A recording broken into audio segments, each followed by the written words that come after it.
बात करते हैं चार धाम यात्रा को लेकर आई बड़ी खबर की। नैनीताल हाईकोर्ट ने कुछ प्रतिबंधों के साथ चार धाम यात्रा पर लगी रोक हटा दी है। आपको बता दें कि कोरोना के चलते चार धाम यात्रा पर 28 जून को हाईकोर्ट ने रोक लगा दी थी। हाईकोर्ट के फैसले का मंत्री सतपाल महाराज ने स्वागत किया और कहा कि गाइडलाइन के तहत जल्द ही यात्रा शुरू की जाएगी। वहीं कांग्रेस का कहना है कि कांग्रेस के दबाव के बाद सरकार एक्टिव हुई। ये अनुमति पहले भी मिल सकती थी। वहीं तीर्थ पुरोहितों ने कोर्ट के फैसले का स्वागत किया है।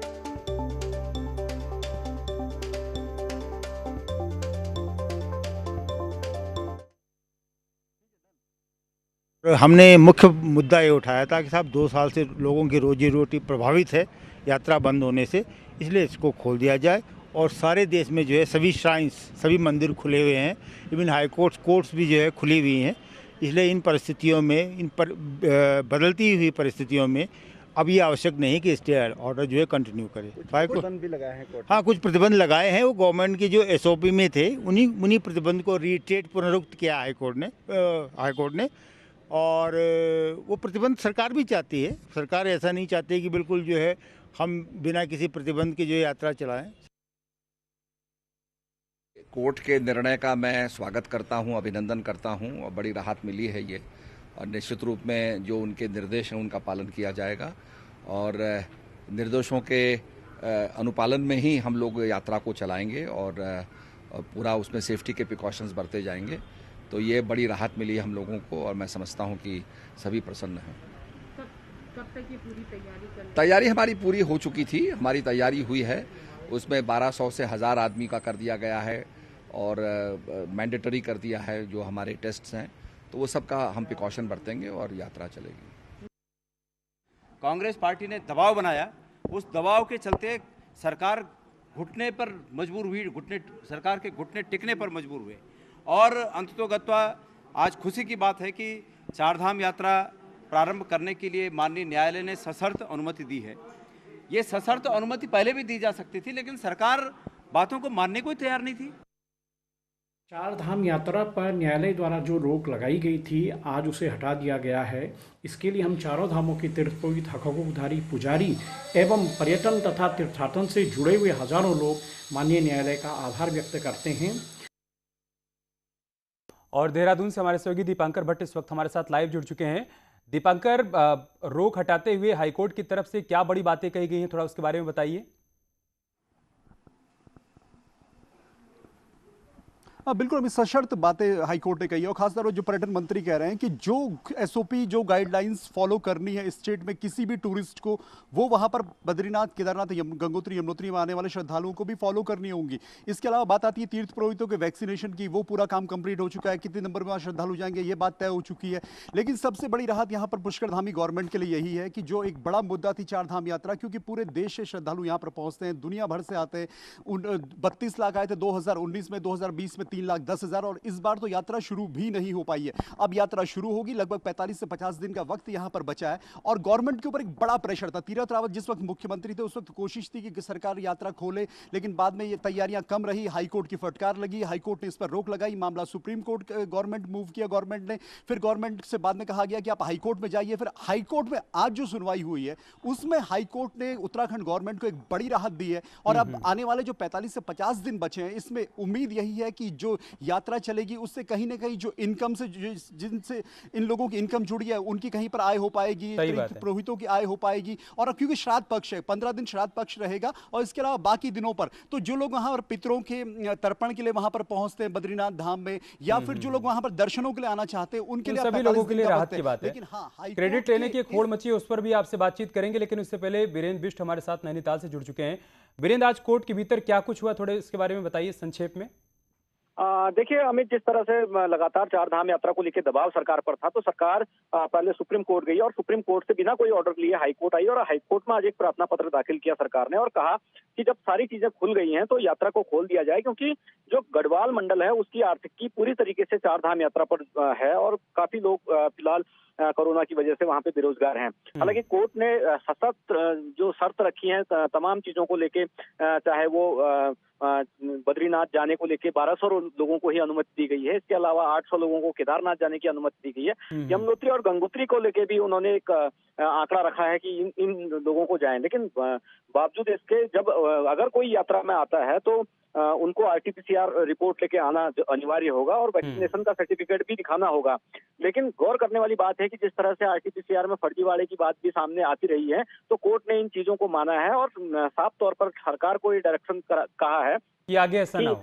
बद्रीनाथ जाने वाले जो रास्ते हैं उसमें 5 जगहों पर चेकिंग होनी चाहिए और जो केदारनाथ जाने वाला रूट है उस पर कम से कम 3 से 4 स्थानों पर चेकिंग होगी। इसके अलावा जो जिला विधिक प्राधिकरण के जो सचिव होते हैं सालसा के, उनको ये कहा गया है कि वो 4 धाम यात्रा पर पूरी तरीके से नजर रखेंगे और जो यात्रा होगी उस पर हर हफ्ते उनको अपनी रिपोर्ट कोर्ट में दाखिल करनी होगी। तो ये कहा जा सकता है कि आने वाले दिनों में हालांकि 4 धाम यात्रा को खोल दिया गया है, लेकिन सरकार के आगे चुनौतियां इस कदर हैं कि उनको बड़ी कठिनाई के साथ इस यात्रा को।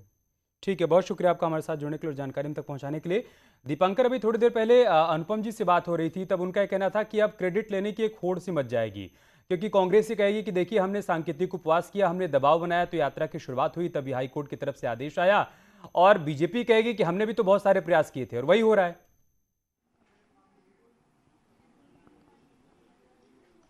अब बिल्कुल अमित, अंत भला तो सब भला। गवर्नमेंट के लिए तो यहाँ पर यह बात है कि हाईकोर्ट ने जो राहत दी है गवर्नमेंट के लिए राहत है। गवर्नमेंट अब ये बात कह सकती है कि इसमें रोक हमारी तरफ से नहीं थी, हम पूरी तरीके से तैयार थे, इसमें रोक हाईकोर्ट की तरफ से थी।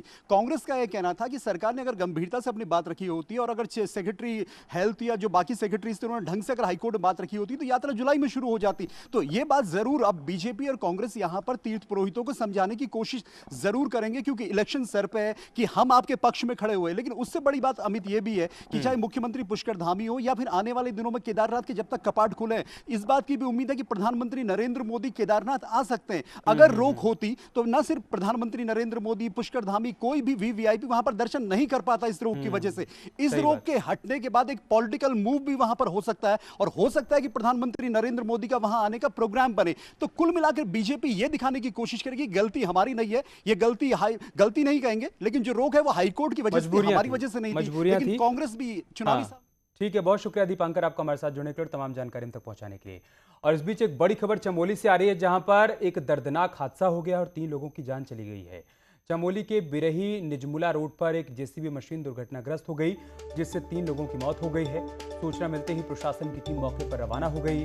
हादसे के बाद की तस्वीर भी हम आपको दिखा रहे हैं। इस हादसे में 3 लोगों की जान चली गई है। जेसीबी मशीन जो कि यहाँ पर रास्ता खोलने में लगी हुई थी वो दुर्घटनाग्रस्त हो गई और उसके चलते 3 लोगों की जान चली गई है। जैसे ही हादसे की सूचना मिली, प्रशासन की टीम मौके के लिए रवाना हो गई। ये तस्वीरें देखिए आप, बेहद दर्दनाक हादसा हुआ है चमोली में, जहां पर बिरही निजमुला रोड पर एक जेसीबी मशीन दुर्घटनाग्रस्त हो गई और इसमें 3 लोगों की जान चली गई है। चमोली से हमारे सहयोगी प्रभात पुरोहित इस वक्त हमारे साथ जुड़ चुके हैं। प्रभात, क्या जानकारी है हादसे के बारे में आपके पास? जी हाँ अमित, आपको बताना चाहूंगा जो ये हादसा हुआ है ये बिरही निजमुला ब्यारा जो सड़क है, यहाँ पर कोराली और ब्यारा के बीच में ये हादसा हुआ है, जहाँ पर की जेसीबी मशीन जो लोक निर्माण विभाग के द्वारा हायर बताई जा रही है, ये मशीन अचानक से दुर्घटनाग्रस्त हो गई और इसमें 3 लोगों जो है घटनास्थल पर ही 3 लोगों की मौत हो गई है। जो स्थानीय लोगों के द्वारा यहाँ पर रेस्क्यू कार्य जारी है। प्रशासन की टीम मौके पर पहुंच चुकी है और रेस्क्यू कार्य यहाँ पर जारी है। ये इसमें जो हादसे में 3 लोग मृत हैं उसमें जो है एक जेसीबी ऑपरेटर है, जबकि दूसरा गैंगमेट है और तीसरी एक महिला जो अन्य इसमें हादसे का शिकार हुई है, जिसकी अभी शिनाख्त नहीं हो पाई है और प्रशासन की टीम के द्वारा यहाँ पर शिनाख्त की कोशिश की जा रही है। शुक्रिया आपका हमारे साथ जुड़ने के लिए प्रभात और जानकारी हम तक पहुंचाने के लिए। आगामी विधानसभा चुनाव के लिए बीजेपी के उत्तराखंड चुनाव प्रभारी प्रहलाद जोशी और सह प्रभारी लॉकेट चटर्जी कार्यकर्ताओं की नब्ज टटोलने के लिए उत्तराखंड पहुंचे हैं। जौलीग्रांट एयरपोर्ट पर मुख्यमंत्री पुष्कर सिंह धामी की अगुवाई में कार्यकर्ताओं ने उनका जोरदार स्वागत किया। उत्तराखंड प्रभारी प्रहलाद जोशी ने पुष्कर सिंह धामी की बतौर सीएम परफॉर्मेंस की जमकर तारीफ की और कहा कि आगामी चुनाव के लिए जीत का मंत्र होगा और राष्ट्रीय नेतृत्व की ओर से पुष्कर सिंह धामी को बधाई दी। बीजापुर गेस्ट हाउस पहुंचने पर प्रहलाद जोशी का कार्यकर्ताओं ने जोरदार स्वागत किया है। उनके साथ सीएम धामी और मदन कौशिक भी मौजूद हैं।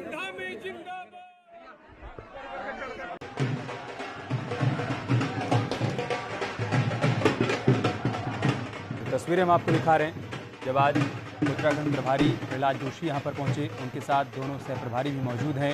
कार्यकर्ताओं की तरफ से जोरदार स्वागत किया गया। इस दौरान केंद्रीय मंत्री और उत्तराखंड के प्रभारी प्रहलाद जोशी ने मुख्यमंत्री पुष्कर धामी की तारीफ की। उन्होंने कहा कि बतौर मुख्यमंत्री उनकी जो परफॉर्मेंस है वो हमारे लिए जीत का मंत्र बनेगी 2022 के चुनाव। और अभी का जो नेतृत्व है मुख्यमंत्री जी का, हमारा जो बहुत अच्छे ढंग से सरकार चल रहा है, इसके कारण मुझे पूरा विश्वास है भारतीय जनता पार्टी जैसे लास्ट इलेक्शन में ज़बरदस्त जीत हासिल की थी, वैसे जीत हम हासिल करने वाले हैं। की ओर से प्रधानमंत्री जी की ओर से, हमारे राष्ट्रीय अध्यक्ष की ओर से मैं उनको बहुत बहुत बधाई देता हूँ। इधर सीएम पुष्कर सिंह धामी आज अपना जन्मदिन मना रहे हैं। इस मौके पर उन्होंने प्रदेश के युवाओं को सौगात देते हुए घोषणा की कि अगले 6 महीने तक सरकारी नौकरी के लिए आवेदन करने पर आवेदन फीस नहीं ली जाएगी। अब 31 मार्च तक किसी भी सरकारी नौकरी में आवेदन मुफ्त हो पाएगा। जन्मदिन के मौके पर सीएम ने देहरादून के टपकेश्वर मंदिर में भगवान भोले का जलाभिषेक किया और प्रदेशवासियों की खुशहाली की कामना भी की। सीएम ने इस मौके पर दिव्यांग बच्चों के साथ केक काटा।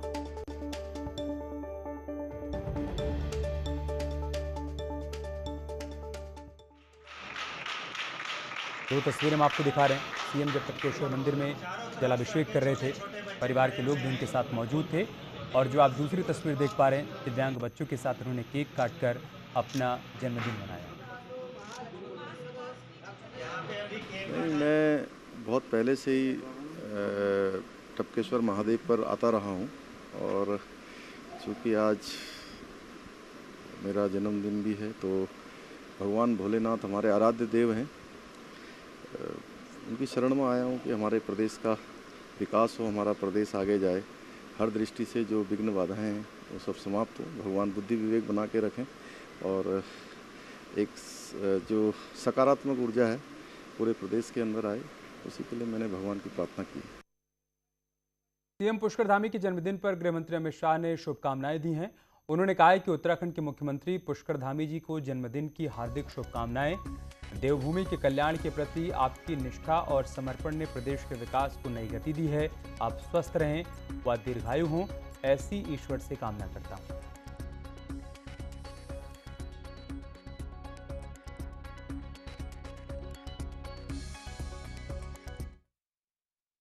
केंद्रीय मंत्री गजेंद्र सिंह शेखावत ने सीएम धामी के जन्मदिन पर ट्वीट कर उन्हें शुभकामनाएं दी हैं।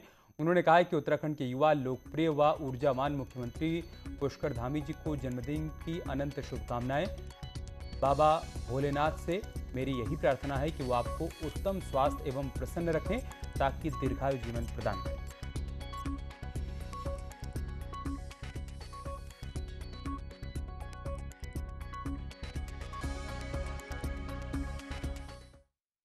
कांग्रेस ने आज से अपना सदस्यता अभियान शुरू कर दिया है। देहरादून में प्रदेश कांग्रेस अध्यक्ष गणेश गोदियाल ने इसका शुभारंभ किया। इस मौके पर सभी जिलों के जिलाध्यक्ष भी मौजूद थे। गणेश गोदियाल ने बताया कि आचार संहिता से पहले तक 10 लाख सदस्य बनाने का हमारा लक्ष्य है।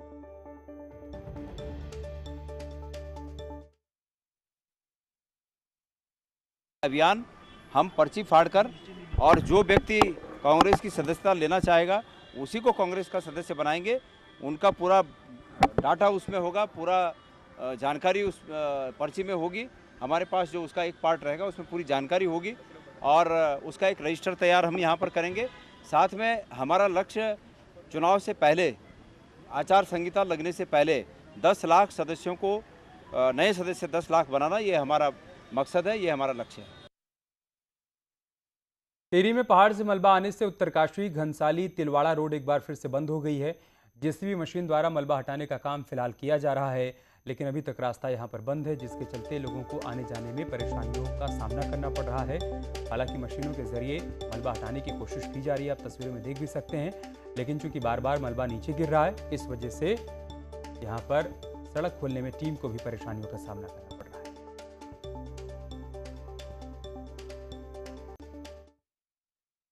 हल्द्वानी वनभूलपुरा के रहने वाले लोगों ने जल संस्थान ऑफिस के बाहर प्रदर्शन किया। इन लोगों की मांग है कि सरकार हर घर नल योजना के तहत उन्हें फ्री में कनेक्शन दे रही है, लेकिन इसके लिए लोगों को बीपीएल कार्ड पेश करना पड़ रहा है। कुछ गरीब लोगों के पास बीपीएल कार्ड नहीं है, लिहाजा इन्हें कनेक्शन के चार्ज देने पड़ रहे हैं। लोगों की डिमांड है कि उन्हें पार्षद की रिपोर्ट के आधार पर फ्री में कनेक्शन दिया जाए।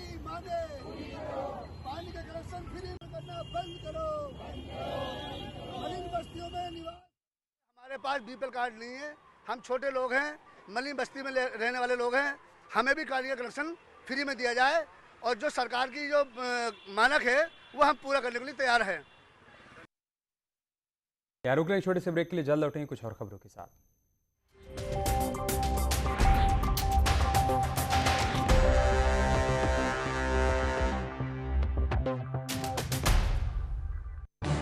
इस न्यूज हेडलाइंस के प्रायोजक पेट सफा आयुर्वेदिक चूर्ण। पेट सफा, हर रोग दफा।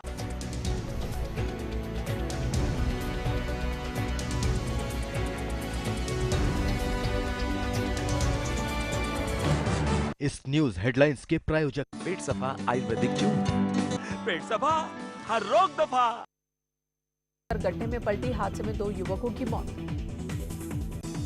अलीगढ़ में रफ्तार का कहर, ट्रक और कार के बीच भिड़ंत, 2 लोगों की मौत, कई लोग जख्मी हुए, पुलिस ने घायलों को अस्पताल पहुंचाया। अलीगढ़ के खैर इलाके में पलवल हाईवे पर अज्ञात वाहन ने एम्बुलेंस को रौंदा, भीषण सड़क हादसे में एम्बुलेंस चालक गंभीर रूप से जख्मी। कानपुर में नगर निगम की टीम ने बारादेवी चौराहे के पास से अतिक्रमण हटाया। हिदवाई नगर साइट नंबर 1 के बीच सड़क के दोनों तरफ अवैध स्थायी और अस्थायी कब्जे को हटाए गए। कानपुर नगर निगम की बैठक में माइक खराब होने को लेकर पार्षदों ने किया हंगामा। हंगामे के बीच सदन में कई अहम प्रस्ताव पास हुए। गोरखपुर के बाढ़ प्रभावित गांवों में पटरी पर लौटने लगी जिंदगी, तेजी से घट रहा बाढ़ का पानी, लोगों ने अपने अपने घरों में फिर रहना शुरू किया। नोएडा अथॉरिटी ने पेट्स रजिस्ट्रेशन एप्लीकेशन को लॉन्च किया, पालतू जानवरों का कराना होगा रजिस्ट्रेशन, गंदगी फैलाने की शिकायत पर लगेगा जुर्माना। एटा में मेडिकल कॉलेज के सामने बुखार से पीड़ित 3 साल की मासूम बच्ची को अस्पताल में नहीं मिले इलाज की सुविधा, इमरजेंसी के बाहर परिजनों ने लगाई इलाज की गुहार। गोंडा में डेंगू ने दी दस्तक, 42 डेंगू मरीजों का टेस्ट कराया गया, 2 लोगों में डेंगू की पुष्टि हुई है। सीएमएस ने लोगों से अपील की कि पानी स्टोर न होने दें। अयोध्या के डीएम ने जिले में डेंगू के नियंत्रण में होने का दावा किया, कहा डेंगू से नहीं हुई किसी भी व्यक्ति की मौत। सहारनपुर में इस साल भी नहीं लगेगा जहार वीर गोगा की जी महाराज का मेला, कोविड गाइडलाइंस की वजह से प्रशासन ने लिया फैसला। बुलंदशहर में नरौरा पावर प्लांट क्षेत्र के बैराज की हालत बेहद खस्ता, बैराज के दोनों तरफ ग्रिल और ऑपरेटिंग टावर पूरी तरह से क्षतिग्रस्त। बुलंदशहर में कलेक्ट्रेट के गेट पर किसान नेताओं ने डॉक्टर्स के खिलाफ धरना प्रदर्शन किया।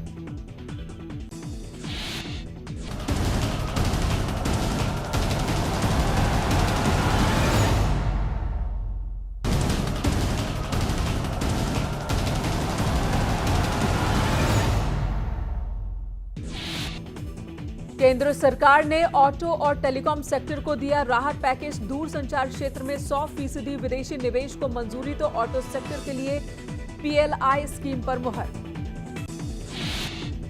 यूपी के ग्रामीण इलाकों में 692 सड़कों का लोकार्पण, सीएम योगी ने दी 4130 करोड़ की सौगात, कहा सड़कें ग्रामीण अर्थव्यवस्था की रीढ़।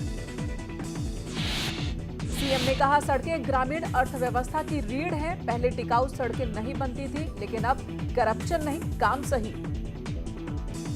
पेप्सिको इंडिया के प्लांट का सीएम योगी ने किया उद्घाटन, इस दौरान सीएम ने कहा निवेशकों की पहली पसंद बन रहा यूपी। 22 सितंबर को ग्रेटर नोएडा में गुर्जर राजा मेहर भोज की प्रतिमा का अनावरण करेंगे सीएम योगी, 3 साइंस लैब और कम्युनिटी हॉल दादरी उद्घाटन भी करेंगे सीएम। योगी सरकार ने 3,73,000 आंगनबाड़ी कार्यकर्ताओं और सहायिकाओं का मानदेय बढ़ाया, मानदेय के साथ अब बतौर प्रोत्साहन राशि हर महीने 1500 रुपए भी दिए जाएंगे। दिल्ली में राहुल गांधी का बीजेपी पर निशाना, राहुल ने कहा धर्म की दलाली करती है बीजेपी, बीजेपी के लोग झूठे हिंदू। राहुल के धर्म की दलाली वाले बयान पर बीजेपी प्रवक्ता संबित पात्रा का पलटवार, कहा कांग्रेस को हिंदू धर्म से बैर, बयान के लिए माफी मांगी राहुल गांधी। राहुल के बयान पर मंत्री मोहसिन रजा ने बोला जोरदार हमला, कहा कांग्रेस ने की देश को बेचने की दलाली, कांग्रेस की विचारधारा देश विरोधी। अखिलेश यादव के बुलडोजर वाले बयान पर पलटवार का दौर जारी। बृजलाल ने कहा एलएमजी होना चाहिए। समाजवादी पार्टी का चुनाव चिन्ह। निरहुआ ने भी अखिलेश यादव पर निशाना साधा। भोजपुरी गायक और बीजेपी नेता निरहुआ ने अखिलेश यादव के बुलडोजर वाले बयान पर पलटवार किया। कहा कि बुलडोजर जब चलता है तो सांप और बिच्छू बिल में घुस जाते हैं। बीएसपी अध्यक्ष मायावती ने ट्वीट कर प्रदेश सरकार पर साधा निशाना। लिखा यूपी में सड़कों की हालत खराब, आम जनजीवन बेहाल, सरकार की नाकामी का नतीजा। राजभवन में स्थापित होगी भगवान शिव की भव्य प्रतिमा। आज गवर्नर आनंदीबेन पटेल ने प्रतिमा स्थापित कराने के लिए भूमि पूजन किया। 18 सितंबर को लखनऊ में बीजेपी करेगी किसान सम्मेलन, जिसमें 20,000 से ज्यादा किसान इकट्ठा होंगे। हर विधानसभा से 50-50 किसानों को बुलाया गया। यूपी कांग्रेस की ओर से 2022 में विधानसभा चुनाव।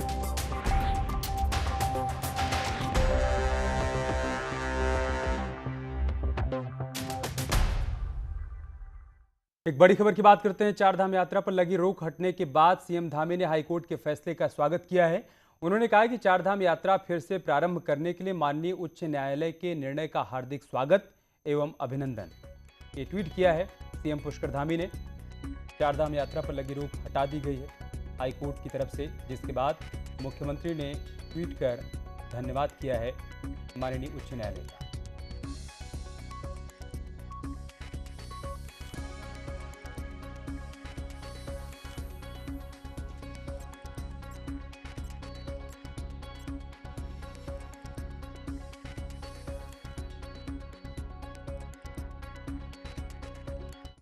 पौड़ी के जिला अस्पताल में प्रसव पीड़ा से जूझती महिला के प्रति अस्पताल स्टाफ की लापरवाही का मामला सामने आया है, जिसने पीपीपी मोड द्वारा संचालित अस्पताल की व्यवस्थाओं पर कई सवाल खड़े कर दिए हैं।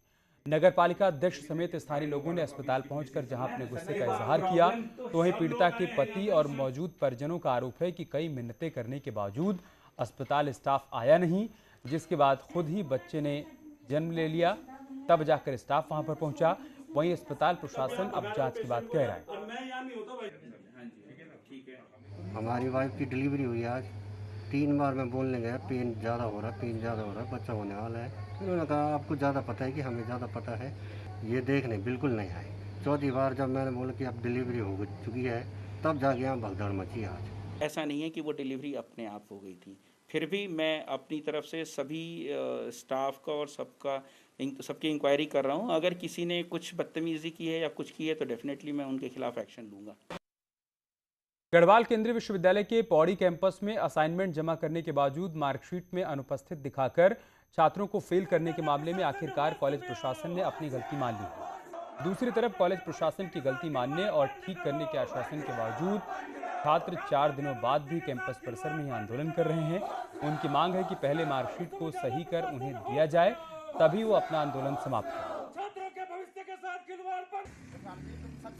ज़्यादा बच्चों की एब्सेंट लगी है, क्योंकि 0 नंबर चढ़े हुए हैं। बाकायदा हम लोगों ने ऑनलाइन भी दिए थे, यहाँ तक कई बच्चों ने हार्ड कॉपी भी दी थी विभाग में, तब भी हमारे 0 चढ़े हुए हैं। किसकी गलती मानते हैं? हम विभाग की गलती मानते हैं। टीचर्स जिन्होंने क्या पता उन्होंने रिजल्ट लेट भेजा हो, अब उनकी कोई भी प्रॉब्लम हो सकती है, हमें नहीं पता, लेकिन भुगतना हम ही को पड़ रहा है। असाइनमेंट बच्चों के द्वारा भेज दिए गए थे, पर यहाँ किसी टेक्निकल जो प्रॉब्लम थी उसके कारण, या तो कनेक्टिविटी के कारण, या मतलब कहीं कोई ब्लर जो है उस पर आ गया था, तो उसके कारण वो रीडेबल नहीं थे। इस तरह की प्रॉब्लम बच्चों के साथ आई। और चलिए इसके साथ इस बुलेटिन में इतना ही। खबरें जारी हैं, आप बने रहिए हमारे साथ। नमस्कार।